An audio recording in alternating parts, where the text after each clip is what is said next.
It was the first time that a French leader publicly raised the possibility that France could recognise a Palestinian state.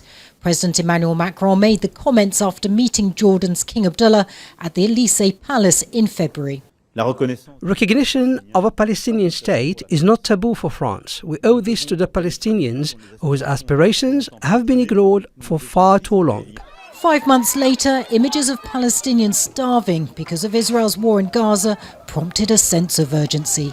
Macron said France would recognise a Palestinian state by the end of the year to build new momentum for a two-state solution. He knew that he would get a lot of opposition from Israel, from the US, but I think he thought that, first of all, some Western countries had to do it for also moral reasons.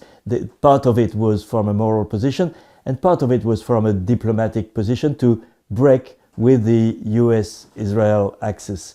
The United Kingdom formally recognises the State of Palestine.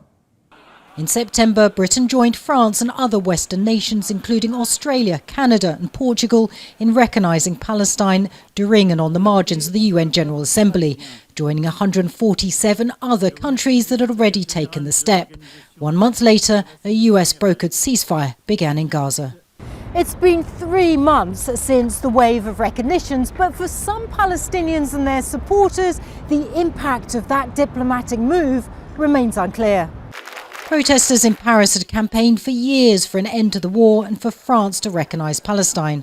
Among them, Samia, a Palestinian who told us in September that she was sceptical about what recognition would actually change.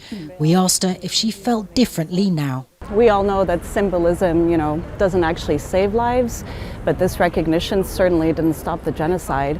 It only distracted us from it. And, we see Israel breaking the ceasefire daily. So, no, this recognition, unfortunately, it's just another hollow and empty promise for Palestinians.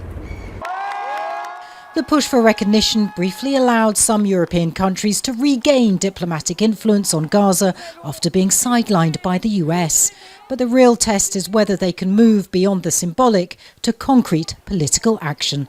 Natacha, Butler, Al Jazeera, Paris.